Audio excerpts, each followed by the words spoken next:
Shalom à tous.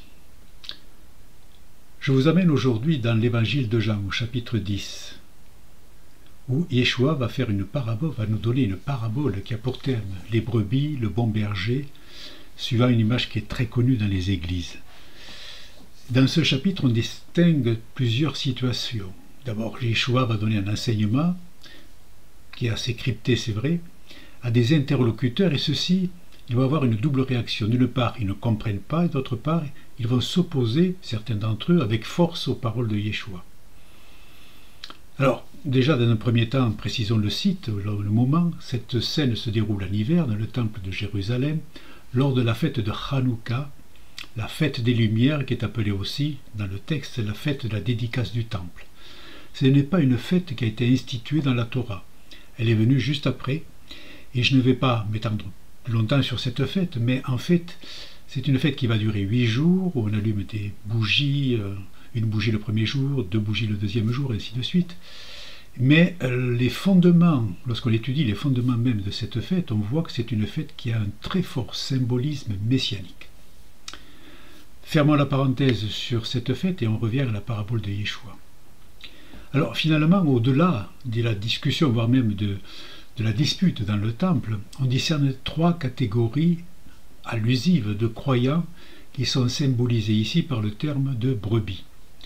On a les croyants brebis qui suivent le berger, on a les croyants brebis qui refusent de le suivre, et on a les croyants brebis qui ne sont pas là, mais qui un jour le suivront. Alors déjà, précisons un point, que ce soit bien clair entre tous. De quelle brebis parle-t-on ? Dans le Tanakh, c'est-à-dire ce qu'on appelle l'Ancien Testament, ce mot de brebis est omniprésent.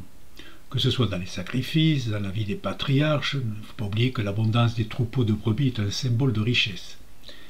Mais ce n'est pas que cela. En effet, dans de nombreux versets de l'Ancien Testament, le mot brebis est associé à celui de Israël. Par exemple, je ne donne qu'un exemple parmi d'autres, dans Jérémie chapitre 50, verset 17, il est dit « Israël est une brebis chassée çà et là ».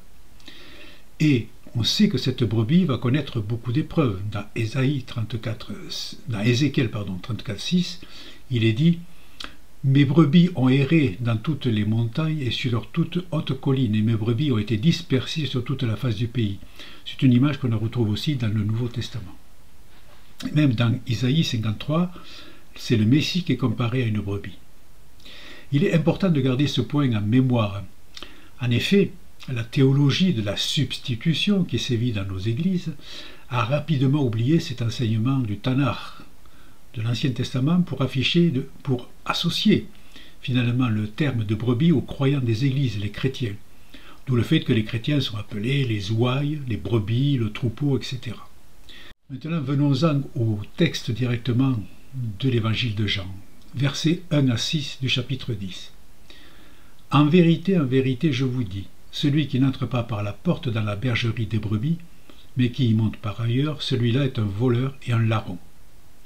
Mais celui qui entre par la porte est le berger des brebis. À celui-ci, le portier ouvre, et les brebis écoutent sa voix, et il appelle ses propres brebis par leur nom et les mène dehors. Et quand il a mis dehors toutes ses propres brebis, il va devant elles, et les brebis le suivent car elles connaissent sa voix. Mais elles ne suivront point un étranger, mais elles s'enfuiront loin de lui, parce qu'elles ne connaissent pas la voix des étrangers. Et Jésus, il est précisé, Jésus leur dit cette similitude, mais ils ne comprirent pas ce qu'il leur disait. C'est assez surprenant déjà, ces auditeurs qui ne comprennent pas ce message. Pourtant, à première vue, cela semble très facile à comprendre pour des gens qui connaissent le milieu rural, les brebis, le berger et son rôle. La porte de la bergerie. C'était tout à fait normal à cette époque.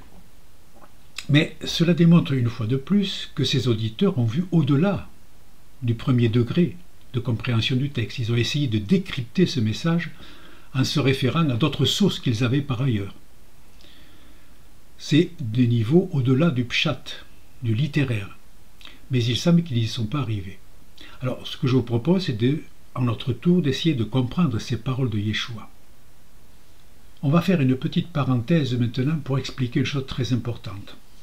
En effet, afin de comprendre ce message caché, contenus dans les paroles de Yeshua, il sera fait appel aux enseignements de la Kabbale biblique, en particulier tout ce qui touche aux séphirotes de l'arbre de vie, ces structures spirituelles des mondes supérieurs, qui sont un chemin qui mène vers l'émanateur, le Saint béni soit-il. Il est surprenant que les chrétiens, en ces temps de la fin, ignorent, voire même rejettent les enseignements de la Kabbale.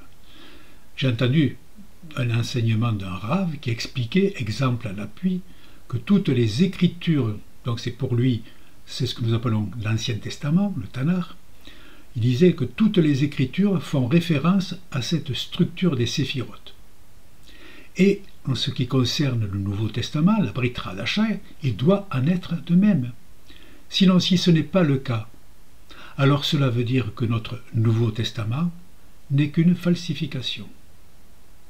Bien entendu, dans la Yeshiva Soukat David, on prend le chemin inverse en cherchant toujours les interactions des enseignements de la Kabbale dans les évangiles et dans les écrits des apôtres.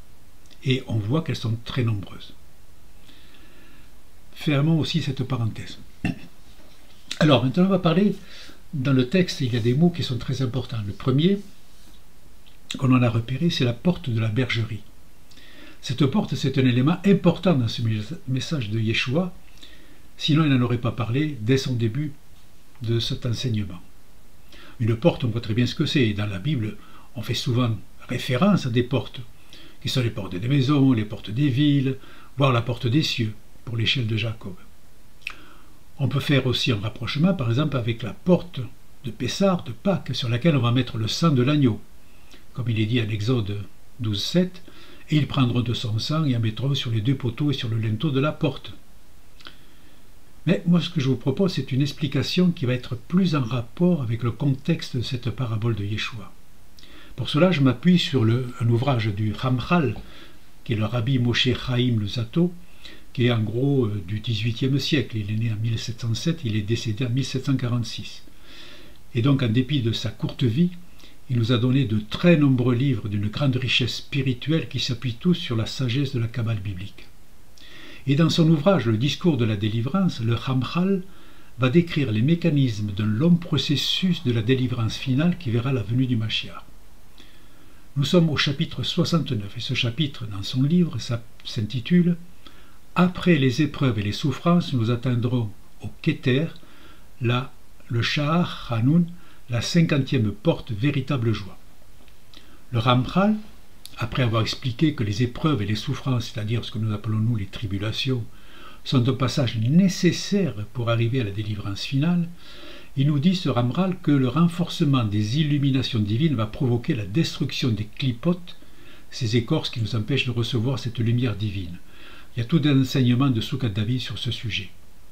Et le Ramchal appuie sa démonstration sur ce verset de Isaïe 35:10 qui dit « Et ceux que l'Éternel a délivrés retourneront et viendront à Sion avec des chants de triomphe, et une joie éternelle sera sur leur tête, ils obtiendront l'allégresse et la joie, et le chagrin et le gémissement s'enfuiront. » Et après avoir parlé de ce verset, il dit que les clipotes vont être détruites.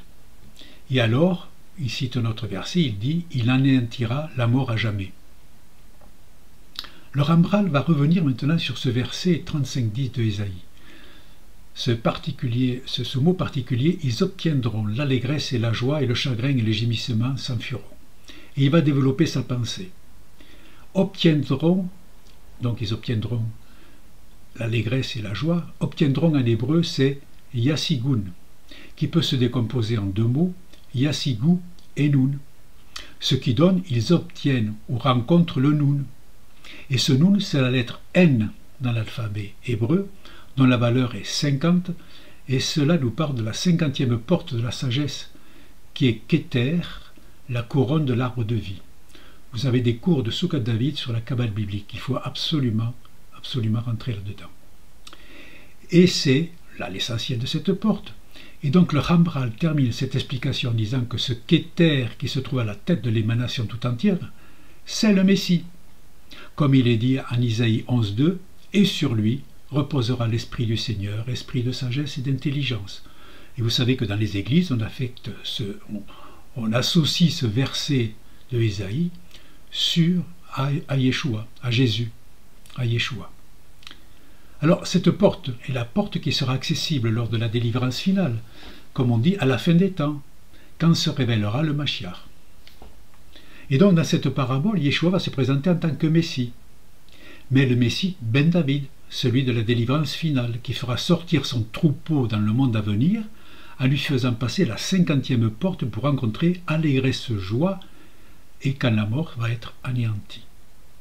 Et alors, cette 50e porte, elle est associée à la sphira Bina. Et cette sphira Bina, dont le nom s'écrit avec Bet, Yud, Nun et E, en hébreu, avec ces lettres-là, on peut écrire Ben Ya, autrement dit, Fils de Dieu.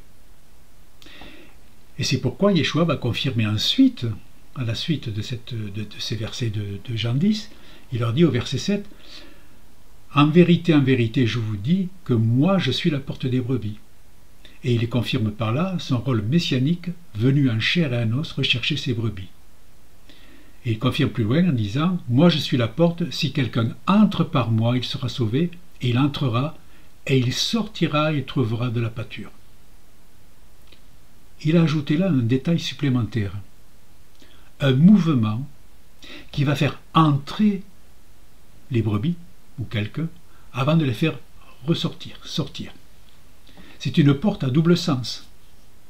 Il faut d'abord entrer dans la bergerie avant de sortir, ce qui paraît normal pour une bergerie.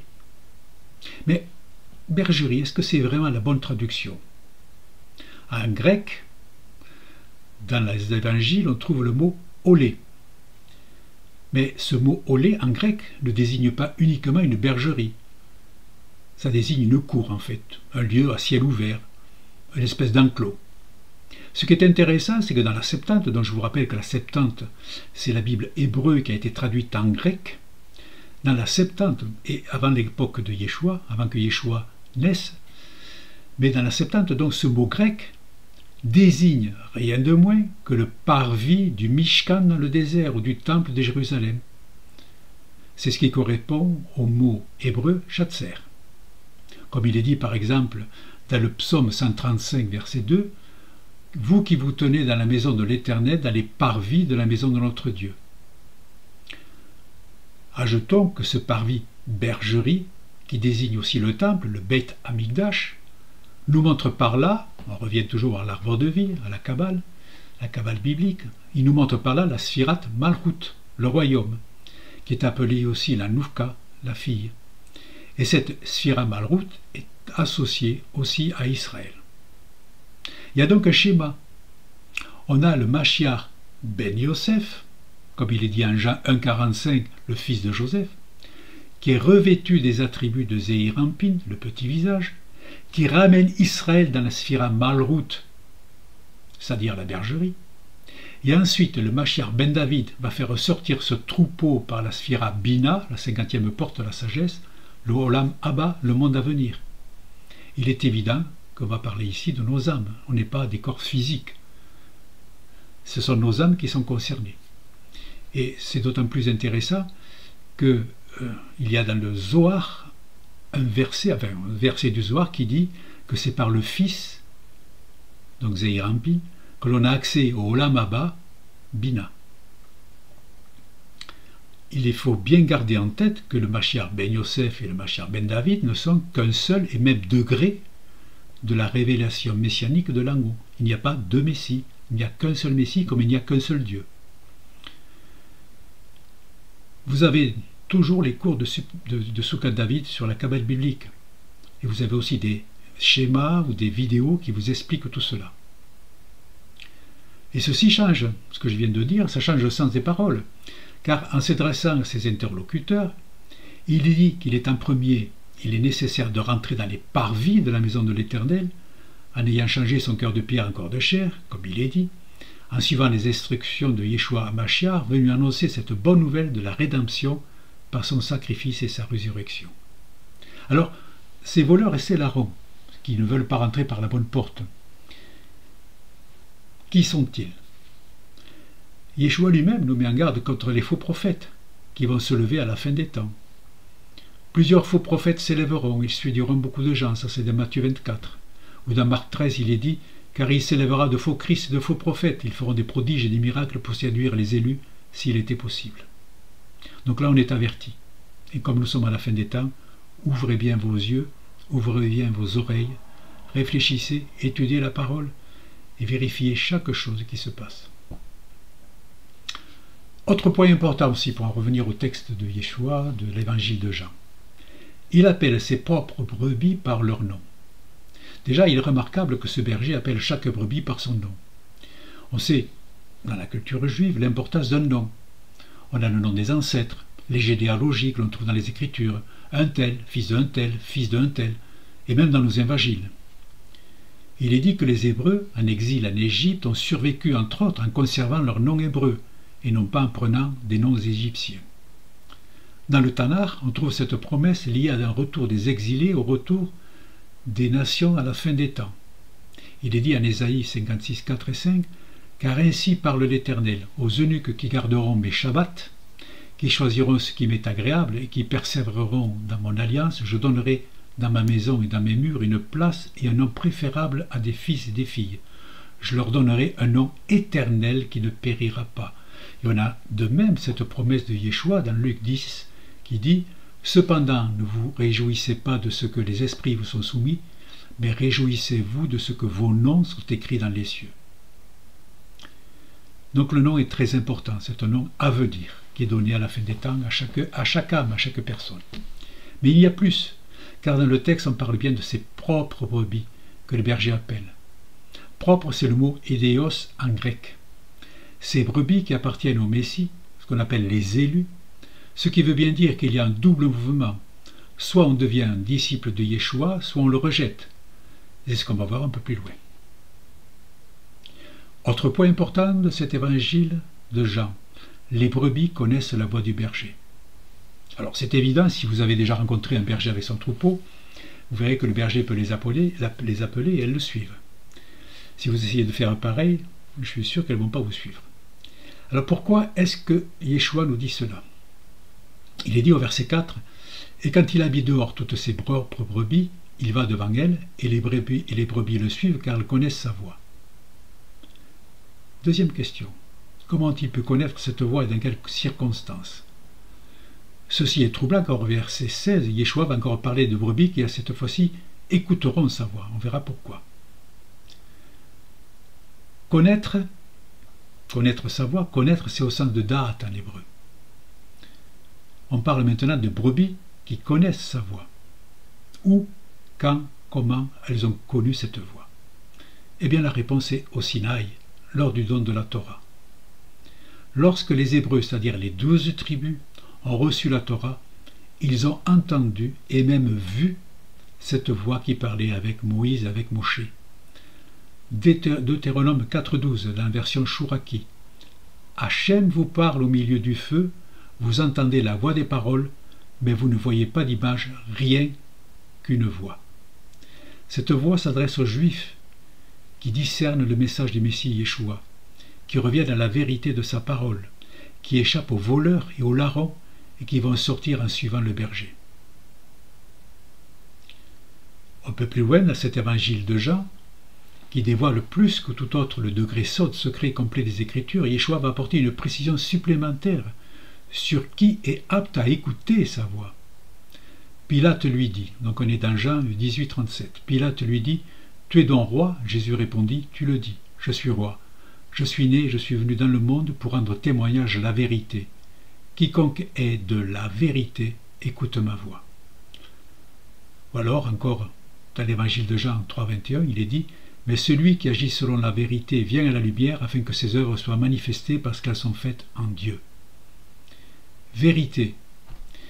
En grec, c'est le mot aletheia. Et en hébreu, c'est le mot émet. Et émet, en hébreu, ça s'écrit Aleph, Mem et Tav. Le Mem qui est à l'intérieur, c'est la 13e lettre de l'alphabet hébreu. 13 comme à la valeur numérique de Ahava, amour, ou encore Echad, unique, ou encore, par exemple, les 13 attributs de la miséricorde. le même en hébreu.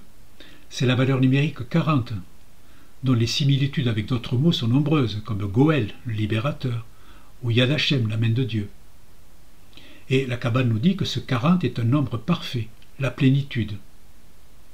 Et en particulier, on peut regarder tout ce qui est dans les Écritures, que ce soit l'Ancien ou le Nouveau Testament, parle d'une durée de 40 jours, parce que c'est important ce 40. Même peut se décomposer en 2 lettres pour l'écrire. On prend un kaf et on prend un vav. Le kaf a une valeur de 20, le vav a une valeur de 6.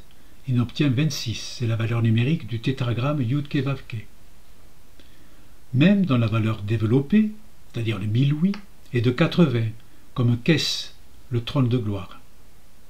Et ce même central est entouré d'un Aleph et d'un Tav. Aleph et Tav, la première et la dernière lettre d'alphabet hébreu.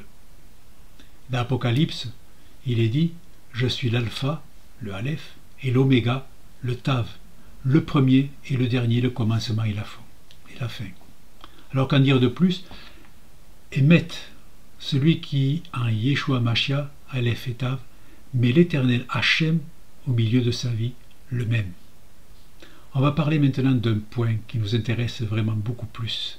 Nous qui ne sommes pas, en principe, des juifs, qui sommes des chrétiens.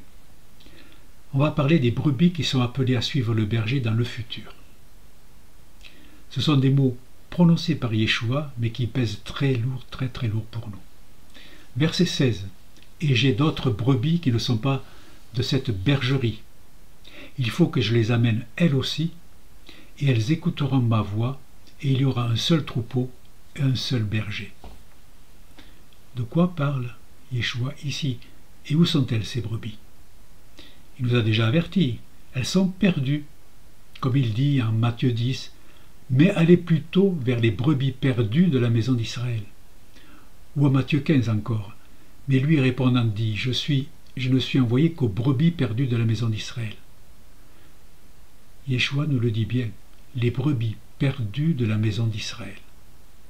La maison d'Israël, on va faire un petit peu d'histoire, un retour en arrière.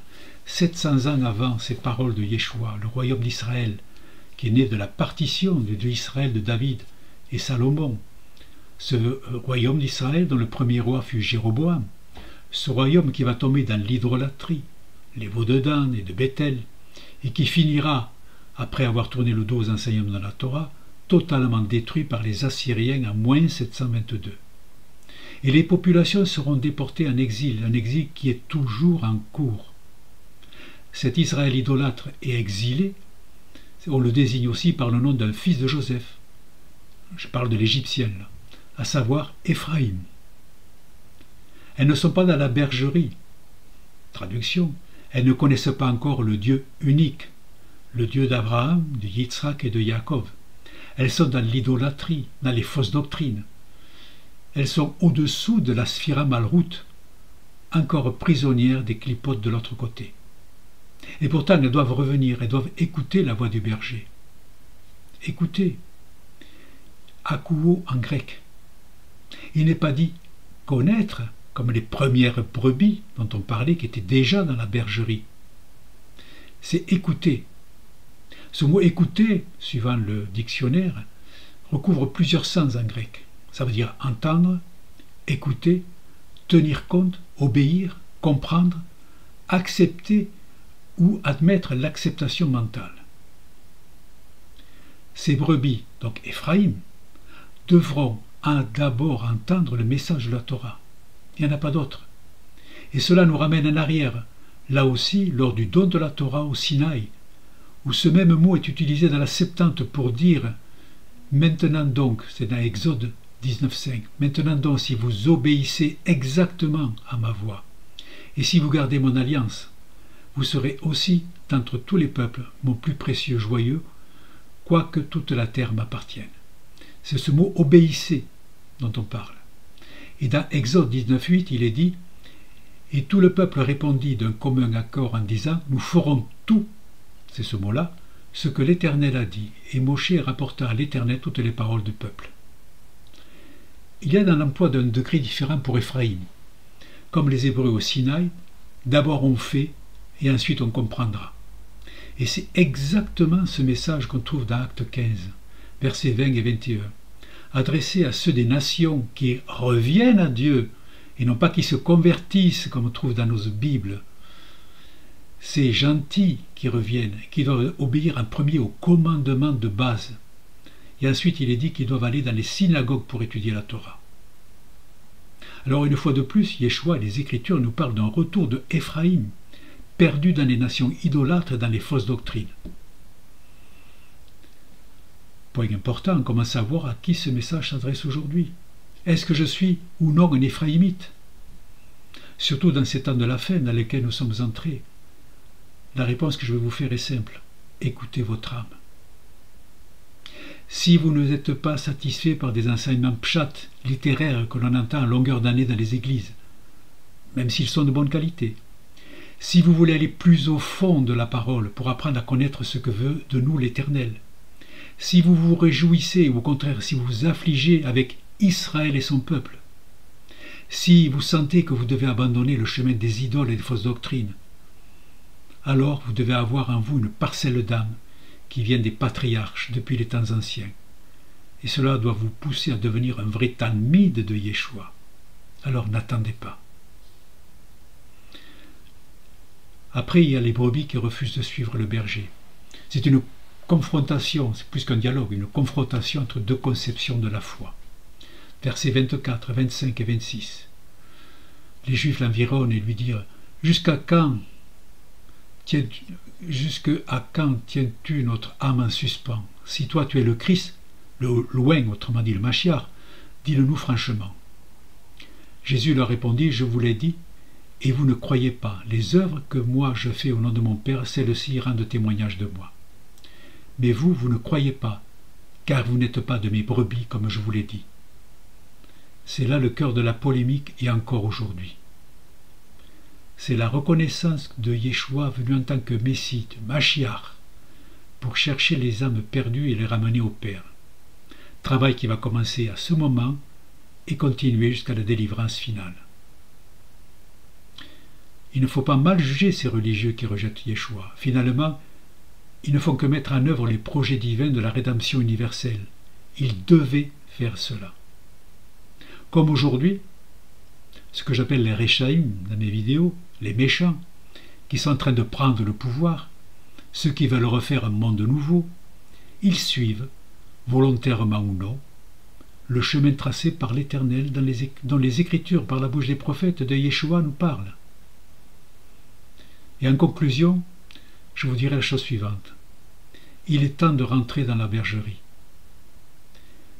C'est la parabole de la 100e brebis qui est perdue dans Matthieu 18. Et pour entrer dans cette bergerie et rejoindre le bon troupeau, cela passe par l'étude de la Torah et des Écritures. Apprendre aussi à se connaître pour pouvoir progresser dans sa vie spirituelle.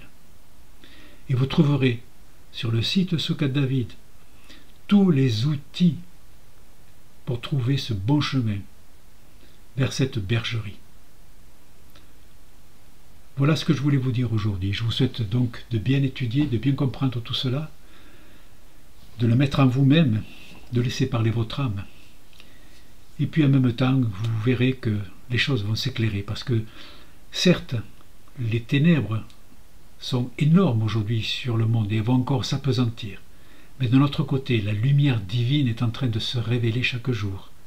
Et cette lumière divine qui va vaincre finalement les ténèbres, c'est elle qui va aider chacun d'entre nous à relever son âme et à trouver le bon chemin. Que l'Éternel vous aide, vous guide et vous bénisse. Amen.